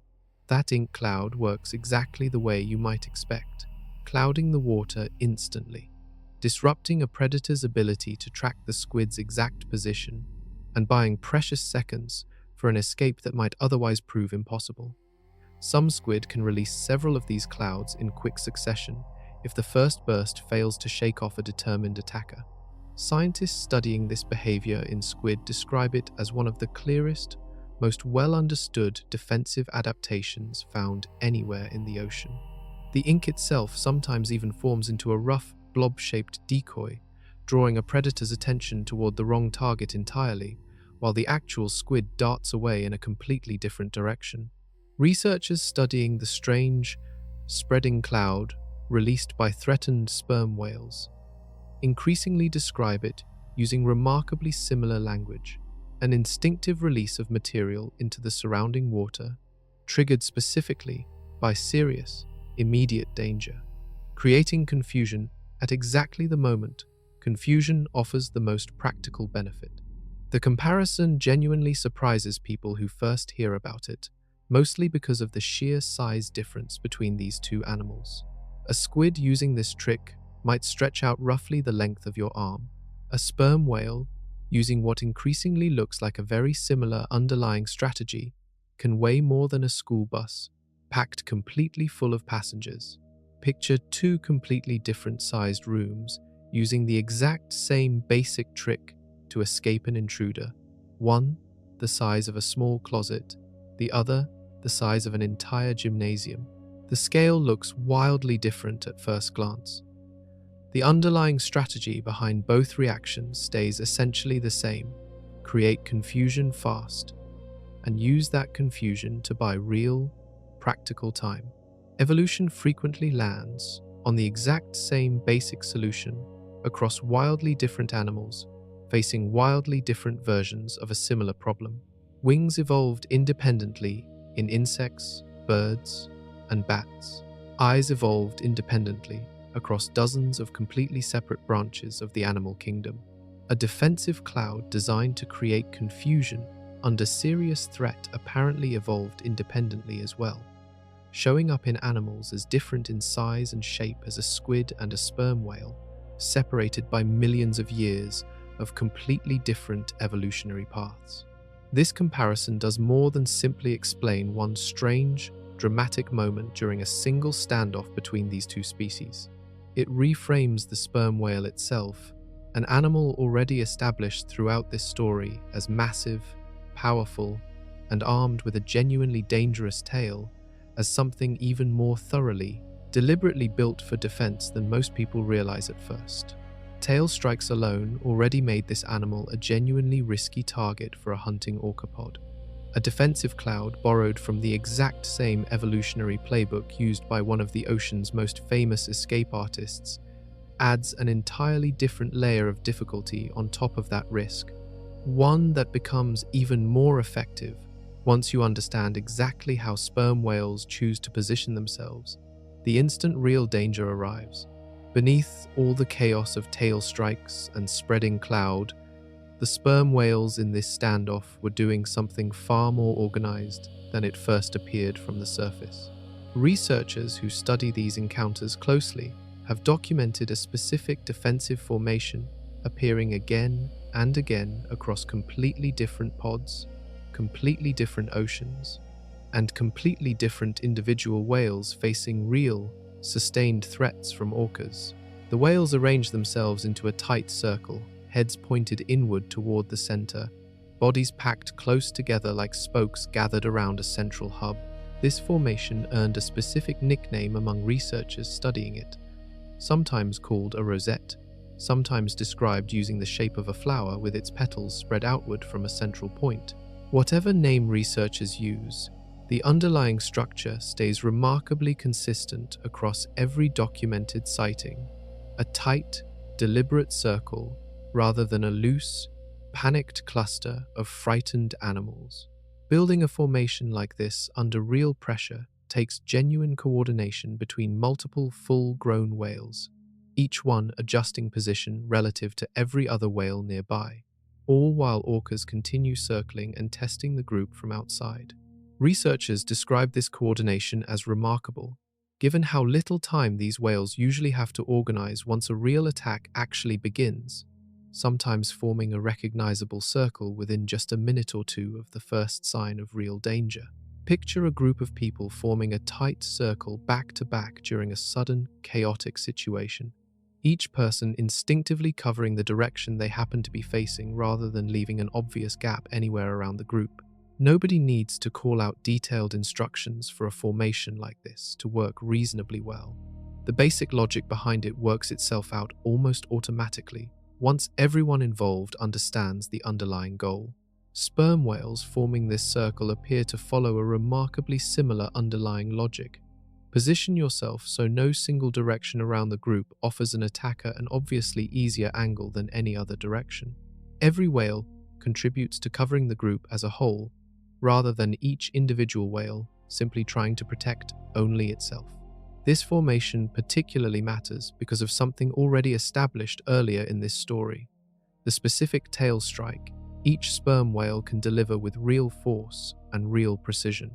Arrange a group of animals with that exact weapon so their tails all point outward from a central circle, and you create something researchers increasingly describe using genuinely martial language: a defensive wall built entirely from the ocean's most dangerous natural weapon, aimed outward in every direction at once. An orca approaching a formation like this one from any single angle faces the same basic problem no matter which direction it chooses: a powerful tail waiting close enough to strike, backed up by an entire circle of equally prepared, equally dangerous whales ready to respond. The instant real contact happens anywhere around the group. There is genuinely no easy side to approach from once the circle fully locks into place.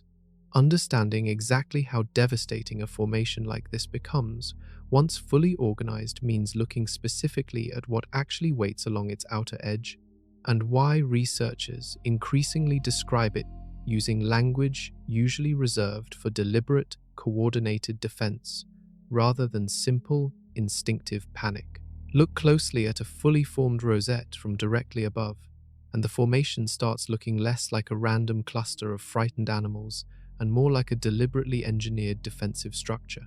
Every whale positions its head toward the center of the circle, tucking its most vulnerable areas safely inward, away from any approaching threat. Every tail, meanwhile, points directly outward, ready to strike in whichever direction danger happens to approach from next. Researchers studying this formation from above using drone footage describe it looking almost geometric in its precision, remarkably consistent from one documented sighting to the next, sometimes forming a shape close enough to a perfect circle that early observers assumed the whales must somehow be counting or measuring their spacing. This arrangement solves a specific defensive problem elegantly. A lone sperm whale facing multiple attacking orcas has to somehow watch and defend every direction at once, using a single body and a single tail, an obviously difficult task against a coordinated team specifically designed around testing multiple angles simultaneously. A whale, inside a properly formed rosette, only needs to worry about the single direction its own tail already covers, trusting the whales positioned around it to cover every other angle. Picture a group of soldiers forming a defensive circle during old-fashioned warfare, shields facing outward in every direction, each person covering a narrow slice of the surrounding threat, rather than trying to defend the entire perimeter alone. The underlying military logic behind that kind of formation and the underlying biological logic behind a sperm whale rosette line up almost perfectly spread the defensive burden evenly and eliminate any single obviously weak angle an attacker could exploit. Orcas testing a formation like this one face a genuinely difficult tactical puzzle as a direct result. Approaching from any single angle means approaching directly into range of a tail capable of delivering serious, potentially crippling force. Approaching from multiple angles at once means splitting the pod's own coordination and communication across a wider area, exactly the kind of situation that makes staying perfectly silent and perfectly synchronized far more difficult to pull off successfully. Researchers studying these standoffs describe orcas responding to a fully formed rosette with noticeably more caution than they show toward a scattered, disorganized group of whales. Attacks against a tight, properly maintained formation take significantly longer to develop, involve far more testing and repositioning, and succeed far less often than attacks against whales caught outside the protection of the circle entirely. The gap between these two outcomes shows up clearly across many separate recorded encounters.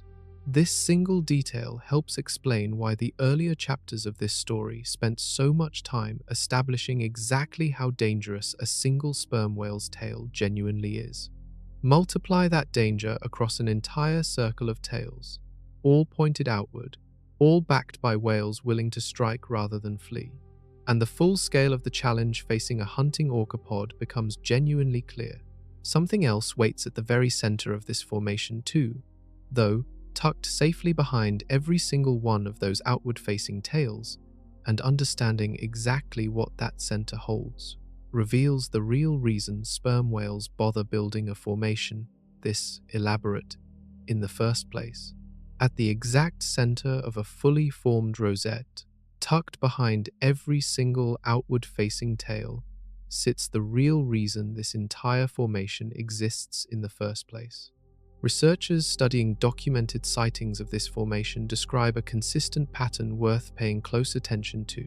The whales positioned safely at the center almost always turn out to be the smallest, youngest, and most physically vulnerable members of the group, calves too young to defend themselves effectively, alongside occasionally an injured or exhausted adult unable to keep up a strong, active defense of their own. In several recorded sightings, researchers noted more than one calf sheltered together at the center, pressed close against the adults surrounding them. This detail transforms the entire formation from an impressive display of raw defensive power into something far more specific and far more purposeful. A rosette functions as a deliberate, coordinated effort by the strongest, most capable members of a family group to physically shield the weakest members from direct danger, using their own bodies and their own weapons as a living wall between vulnerability and threat, rather than as a random posture adopted by a simply frightened group of animals. Picture a group of adults instinctively forming a tight circle around a small child. The instant something dangerous suddenly appears nearby, every adult automatically positioning themselves on the outside of that circle without needing to discuss or plan it first. That same basic instinct, protect the most vulnerable member of the group first, appears to drive this entire formation among sperm whales, facing a genuine, serious threat. This explains something researchers had puzzled over for years regarding exactly which sperm whales tend to face real predation attempts from orcas in the first place. Adult bulls, as established earlier in this story, typically travel alone, without a family group nearby capable of forming this kind of protective circle around them. Family groups, made up mostly of females and their calves, carry both the formation itself and the specific, vulnerable target orcas most realistically hope to reach. A hunting pod testing a rosette formation is specifically searching for any possible way to reach the calf or calves protected at the very center, rather than randomly probing for just any weak angle around the circle.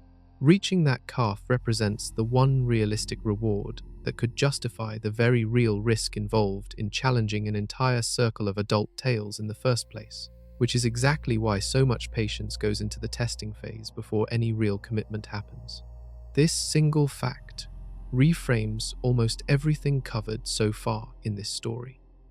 Silence during the approach exists to avoid alerting the group before positioning is complete. Careful, patient testing exists to search for any genuine gap in a formation specifically designed to eliminate gaps. Every calculated risk a hunting pod takes throughout this entire encounter ultimately points toward one single narrow goal: reaching the single most vulnerable target hidden safely at the center of an otherwise nearly impenetrable defensive wall. Understanding just how often this particular strategy actually succeeds, and how often it fails completely against a properly organized group, means looking at what researchers have documented across many separate encounters recorded on camera around the world. Documented sightings of the sperm whale rosette stretch across completely different oceans, completely different research teams and completely different decades of observation. Far more than a single formation researchers happened to catch on camera exactly once. Film crews working in the Pacific have captured this formation forming in direct response to approaching orcas. Researchers studying pods in the Atlantic have documented nearly identical circles forming under similar pressure, heads inward, tails outward, vulnerable members tucked safely at the center every single time. Even older, less detailed accounts from decades before modern underwater cameras existed describe whalers and early researchers noticing this same strange circular defensive posture among threatened sperm whale groups, long before anyone fully understood why the whales bothered forming it at all. This kind of consistency matters enormously to scientists trying to understand whether a specific animal behavior represents genuine, deliberate strategy or simple coincidence. A behavior that only shows up once, under one specific set of circumstances, could plausibly result from random chance or unusual local conditions. A behavior that shows up again and again, across different oceans and different populations that rarely, if ever, interact with each other directly, points towards something deeper, an instinct built into the species itself rather than a strategy learned locally by one specific group. Researchers, comparing footage from these separate encounters, describe striking similarities in exactly how each formation comes together. Whales consistently position calves and vulnerable members toward the center first, before the outer ring of adults fully locks into place. The outer ring itself consistently maintains roughly even spacing between individual whales, avoiding obvious gaps large enough for an orca to slip through easily. Tails consistently remain active throughout the encounter, sweeping and striking outward whenever orcas approach too closely. Picture watching completely different sports teams from opposite sides of the world, coached by entirely different people, independently arriving at nearly identical defensive strategies against a similar kind of opposing threat. That level of consistency rarely happens by pure accident. It usually points towards some underlying logic so effective that multiple separate groups converge on nearly the exact same solution independently. This consistency also helps researchers rule out an alternative explanation. Some scientists initially considered that the rosette might simply represent frightened animals bunching together randomly rather than forming any kind of deliberate, coordinated structure. The precise geometry, the consistent positioning of vulnerable members, and the active, coordinated tail strikes, documented across so many separate encounters, all argue strongly against pure random chance. Modern drone footage has made studying this formation significantly easier than it once was, letting researchers observe the entire structure from directly above without disturbing the whales or risking getting anywhere near those powerful, actively striking tails. Several research teams now maintain growing archives of rosette sightings, specifically comparing formations across different regions and different encounters to better understand exactly how and why this behavior developed in the first place. Confirming that this pattern repeats so reliably raises an obvious follow-up question. Researchers have spent considerable effort trying to answer. Given how consistently effective this defensive formation appears to be, why do hunting orca pods keep testing it at all, rather than simply avoiding sperm whale family groups entirely? Given everything covered so far about the risks involved, a reasonable question emerges naturally. Why do orca pods bother testing a sperm whale rosette at all, rather than simply avoiding the entire confrontation from the start? Researchers studying predator behavior across the animal kingdom point toward a simple, practical answer. Even a difficult, dangerous target still represents a potential meal, and hunting itself always involves calculated risk rather than guaranteed safety. A pod that only ever pursued perfectly safe, perfectly easy targets would likely struggle to find enough food to survive consistently, especially in regions where easier prey happens to be scarce. Even so, orcas approach a rosette with real caution and patience rather than carelessness or recklessness. Everything documented throughout this story, so far, the extreme silence during approach, the slow and patient testing, rather than a full immediate commitment. The noticeable caution shown around a properly maintained formation all points toward a hunting strategy built around minimizing risk as much as realistically possible, rather than eliminating it completely. Scientists studying these encounters describe orcas behaving almost like careful, patient negotiators, rather than reckless attackers once a rosette fully forms. Individual orcas take turns approaching from different angles, gathering information about exactly how tight the formation remains, exactly how alert and responsive the outer ring of adults still appears, and exactly how much energy the group seems to have left after an extended standoff. Some orcas seem to specialize in this probing role during a hunt, repeatedly testing while other pod members hold position and watch. Formations like this one can gradually weaken under enough sustained pressure too. Researchers have documented cases where a prolonged standoff wears down a defending group, exhaustion setting in after extended periods of active energy-intensive defense. An orca pod willing to wait, test, and probe patiently enough sometimes eventually finds a formation weakening slightly, a tail swinging just a little slower, spacing between adults drifting just a little wider than it held earlier in the encounter. Picture a long, exhausting game where one team maintains a strong defensive wall for as long as possible, while the opposing team keeps probing patiently for any small sign of fatigue or weakness beginning to show. Neither side commits everything all at once. Both sides adjust constantly based on exactly how the situation develops, minute by minute, testing by testing. This patient, probing approach explains why so many documented standoffs between orcas and sperm whale rosettes end without a clear, decisive outcome either way. Researchers reviewing footage from numerous encounters describe outcomes ranging across a wide spectrum.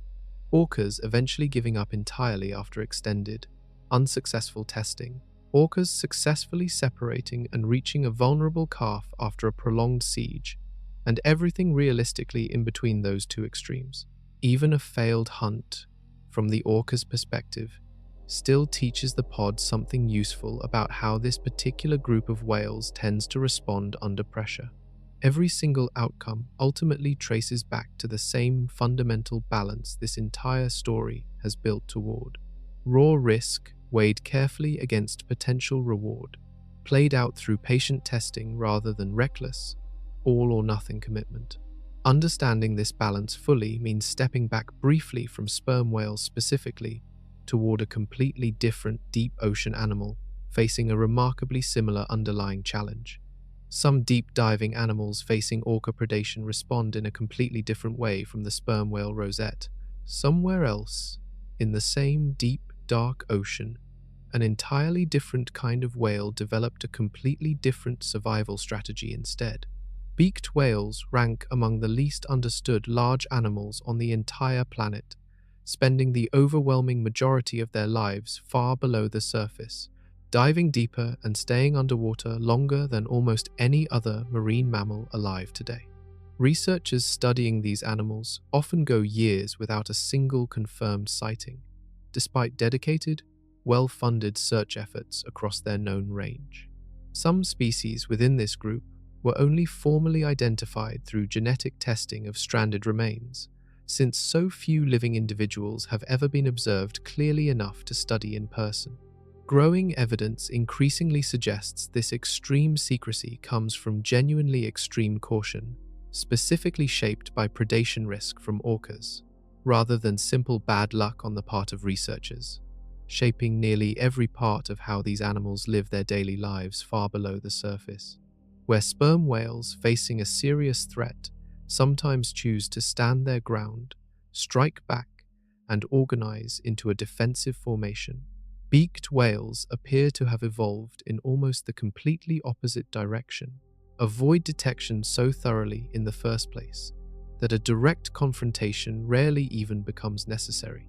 Researchers tracking beaked whales using specialized tags have documented behavior that looks almost paranoid by comparison to other deep-diving whales. Extremely long, extremely deep dives, sometimes lasting far longer than even a sperm whale's already impressive underwater endurance. extremely brief time spent resting near the surface between dives, sometimes barely long enough to catch a full breath before diving again. Movement patterns that appear deliberately unpredictable, avoiding the kind of steady, easily trackable rhythm that might make an animal easier for a patient predator to anticipate. Even their surfacing spots seem scattered on purpose, rarely repeating in the same place twice during a single tracked period. Picture two completely different students facing the exact same difficult exam. One studies obsessively for every possible question, preparing every angle so thoroughly that almost nothing could catch them off guard. Another spends just as much effort trying to become genuinely invisible to the teacher entirely, hoping never to get called on in the first place. Both strategies aim toward the exact same underlying goal, surviving the exam successfully, using two completely different approaches to get there. Sperm whales, at least in family groups, facing a determined orca pod, increasingly resemble that first student, prepared to face the threat head-on using raw power, coordination, and defensive strategy. Beaked whales increasingly resemble the second, investing enormous evolutionary effort into simply never being caught in a dangerous position in the first place. This comparison matters enormously for understanding the full picture behind everything covered throughout this entire story so far. Silence, caution, and careful risk management play out as many different strategies across the deep ocean, not one single, universal approach shared identically by every animal living there. Different species, facing the exact same fundamental threat, have evolved genuinely different solutions, each one shaped by their own specific strengths, weaknesses, and evolutionary history. Line these two strategies up side by side, and a much bigger, more complete picture starts coming into focus about exactly how survival works throughout the deep, dark ocean. Sperm whales facing serious danger lean heavily on strength, coordination, and active, willing defense. A powerful tail capable of breaking bone, a tight, coordinated formation eliminating obvious weak points, a possible defensive cloud borrowed from the exact same evolutionary playbook used by ink-releasing squid. Every single piece of this strategy points toward the same underlying philosophy. When real danger arrives, stand together and fight back rather than simply running. Beaked whales facing that exact same underlying danger lean almost entirely in the opposite direction. Extreme, almost paranoid caution, unpredictable movement patterns specifically designed to avoid easy tracking, minimal time spent anywhere near the surface, where detection risk naturally runs highest. Every piece of this strategy points toward a completely different underlying philosophy. When real danger looms, avoid it so thoroughly that a direct confrontation never actually needs to happen in the first place. Both approaches clearly work well enough to keep each species surviving successfully across the same ocean, facing the exact same predator for many generations. Neither strategy stands out as objectively better than the other in any absolute sense. Each simply represents a different evolutionary bet, placed by two very different animals, shaped by two very different sets of physical strengths and weaknesses, refined slowly across countless generations of encounters between predator and prey. A sperm whale carries genuine physical advantages a beaked whale simply does not share: immense size, a weapon capable of real, lasting damage, and the ability to gather multiple family members into a mutually reinforcing defensive structure. Fighting back genuinely makes sense for an animal already holding these particular cards. A beaked whale, generally smaller and less physically imposing, likely gains far more from avoiding confrontation altogether than it ever could from attempting to stand and fight. Extreme caution genuinely makes sense for an animal without the same raw physical tools a sperm whale can rely on during a real confrontation. Picture two completely different companies responding to the exact same competitive threat in their industry. One company doubles down on raw strength, building bigger, tougher, more capable products specifically designed to win a direct, head-on confrontation. Another company focuses entirely on staying small, quiet, and difficult to notice in the first place, avoiding direct competition altogether rather than risking a fight it might not win. This comparison ties directly back to the orca itself, sitting at the very center of both of these separate survival stories. The same predator, using the exact same basic hunting toolkit, silence, patience, and careful testing, produces two completely different defensive responses, depending entirely on which specific animal happens to be listening on the other end. That single fact says as much about the orca's flexibility as a hunter as it does about either of its two very different targets. Understanding both of these responses fully finally brings this entire story back around to its original central question, one this story has been building toward answering completely from its very first chapter, all the way back before a single sperm whale had even entered the picture. Return, finally, to the exact question this entire story opened with. Why does an animal with almost nothing left to fear in the entire ocean bother going silent at all? Earlier chapters already ruled out one popular, dramatic explanation completely. A sperm whale's click, despite ranking as the loudest sound produced by any living creature on the planet, falls short of working as a stunning or injuring weapon, a conclusion careful, controlled testing proved repeatedly and consistently across multiple independent studies. If raw sound alone genuinely cannot hurt an orca directly, the explanation for all this careful silence has to come from somewhere else entirely. Everything covered across this entire story points toward the same clear, consistent answer. An answer built around a much simpler, much more universal principle shared by hunters throughout the entire animal kingdom, rather than around any single dramatic weapon. Silence exists to preserve the one genuine advantage a predator holds over prey capable of hearing it coming: the element of surprise. A seal that hears an orca approaching gets a real, meaningful chance to escape. A pod of dolphins that detects distant clicking can scatter together before an attack even fully begins. And a sperm whale, an animal built with genuine size, genuine physical power, and a family structure capable of organizing real, coordinated defense, becomes an entirely different kind of problem altogether once it gets enough advance warning to actually prepare. Exactly the standoff this entire story has spent so long documenting. This explains, finally and completely, exactly why orcas treat sperm whales so differently from almost everything else they hunt throughout the rest of the ocean. The real explanation comes down entirely to respect, specifically respect for exactly what happens once a sperm whale, or an entire family group of them, gets the chance to prepare properly for a fight rather than getting caught off guard entirely. Fear of some sonic weapon plays no real part in it, especially once scientific testing already proved that particular weapon does not actually exist. A startled seal simply flees. A startled, properly warned sperm whale family group forms a tight, coordinated circle, strikes back with tails powerful enough to break bone, and possibly clouds the water around itself, using a defensive trick borrowed from one of the ocean's most famous escape artists. Every single advantage silence provides an orca during a normal hunt becomes exponentially more valuable once the potential prey turns out to be an animal genuinely capable of fighting back this effectively, which is exactly why a pod treats this particular hunt so differently from almost any other.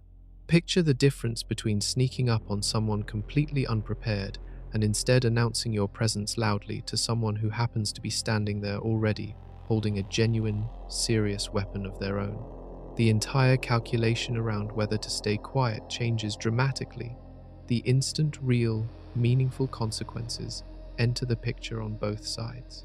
Every silent click, every carefully controlled call, every long, patient stretch of complete, deliberate, quiet, documented throughout this entire story ultimately traces back to this single, simple, universal truth.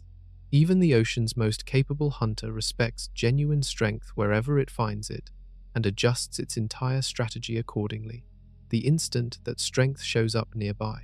Somewhere out in the deep, dark reaches of the open ocean, this exact standoff is likely happening again right now, invisible to almost everyone, exactly as it has happened countless times before, across countless generations of both species, in waters no camera or hydrophone will ever capture. An orca pod is somewhere out there going completely silent, clicks and calls fading away into total, deliberate quiet. The instant a sperm whale enters detection range, a family group of sperm whales is somewhere out there, responding to that same silence with careful, coordinated readiness, prepared to form a tight, defensive circle the moment real danger actually arrives. This entire story began with a genuinely strange, almost backwards-seeming idea. The ocean's most confident, most capable predator choosing silence specifically around one particular animal, despite having almost nothing else left to fear throughout the rest of its entire underwater world. That strangeness makes far more sense now, built from everything this story has covered since that very first chapter. Silence, it turns out, comes down entirely to genuine, calculated respect, the kind any smart, experienced hunter eventually learns to show toward prey, capable of turning an entire hunt upside down, given even a small amount of advance warning, far more than the simple fear people usually picture behind that word. A sperm whale earns that respect through genuine, real-world capability rather than reputation or rumor. Immense size, genuine physical power backed by a tail capable of breaking bone, a brain larger than any other animal has ever carried, a family structure capable of organizing real, effective, coordinated defense under genuine pressure, possibly even a defensive trick borrowed from one of the ocean's smallest, most famous escape artists. Every single piece of this animal earns the careful, deliberate silence. An orca chooses to show it, piece by piece, exactly the way this story has built its case, chapter after chapter. This story also revealed something worth remembering well beyond these two specific animals. Survival throughout the ocean rarely comes down to one single, universal strategy applied identically by every species facing every threat. Sperm whales stand, fight, and organize. Beaked whales vanish, evade, and avoid confrontation almost entirely. Both approaches work. Both approaches reflect genuine intelligence, adapted specifically toward each animal's own particular strengths. Power in the ocean, it turns out, rarely announces itself loudly. The loudest, most confident hunter in these waters spends its most important moments completely silent, precisely because it understands exactly how much genuine danger still surrounds it, even after claiming the very top of the food chain. Genuine strength, whether held by predator or by prey, often reveals itself most clearly in these exact, quiet, careful, deliberate moments, far more than in any dramatic display of raw noise or aggression. The next time silence falls somewhere out across that vast, dark, largely unexplored ocean, remember exactly what that silence actually represents: a genuine, ongoing negotiation between two of the most capable animals the ocean has ever produced, far more than simple emptiness or the absence of danger, playing out exactly the same way it always has, far below the surface, far beyond anything human eyes will ever fully witness firsthand.